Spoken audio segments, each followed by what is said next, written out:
Welcome ටු ඉකොන් bite. ඔන්න අපි අද දවසේ ආර්ථික විද්‍යාවේ මූලිකම හරය වන හිගකම ගැන ඉතා සරලව ඉගෙන ගන්න යනවා. මොකද්ද හිගකම කියන්නේ? හිගකම කියන්නේ සරලම අර්ථයෙන් කිව්වොත් මොනවා හරි දෙයක් අපිට අවශ්‍ය තරම් නොමැති වීම.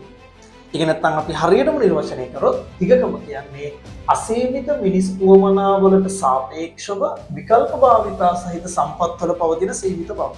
සරලවම කිව්වොත් මොනවා හරි දෙයක් අපිට අවශ්‍ය තරම් නැත්තම් සම්පත් නැහැ කියන එක නෙවෙයි, මොනවා හරි දෙයක් අපිට අවශ්‍ය තරම් නැත්තම් අන්න අපි කියනවා එතන අපිට හිගකමක්. සරල උදාහරණයකට යමු. අපි හිතමු ඔයාගේ ළඟ රුපියල් 500ක් තියෙනවා.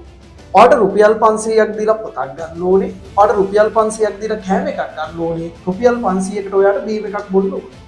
මේ උවමනා තුනම ඔයාට එකවර සපුර ගන්න තියෙනවා කියලා හිතන්න. එතකොට ඔයාට ඔයාගේ උවමනා ටික සපුර ගන්න මේ කියන රුපියල් 1500ක මුදලක් අවශ්‍ය වෙනවා.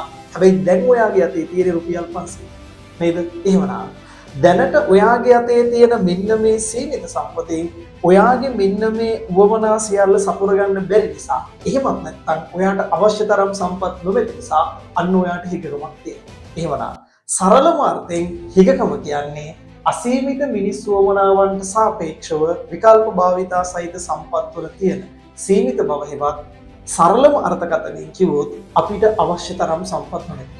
අපිට මේ ඇති වෙලා තියෙන හැම ප්‍රශ්නයක්ම ඇති වෙලා තියෙන්නේ ඔන්න ඔය හිගකම හෙවත් අවශ්‍ය තරම් සම්පත් නොමැති වීම නිසා. රයිට්. එහෙමනම් අපි ඊළඟ දවසේ නැවතත් හම්බෙමු ඉකොන් බයිට් තුලින්.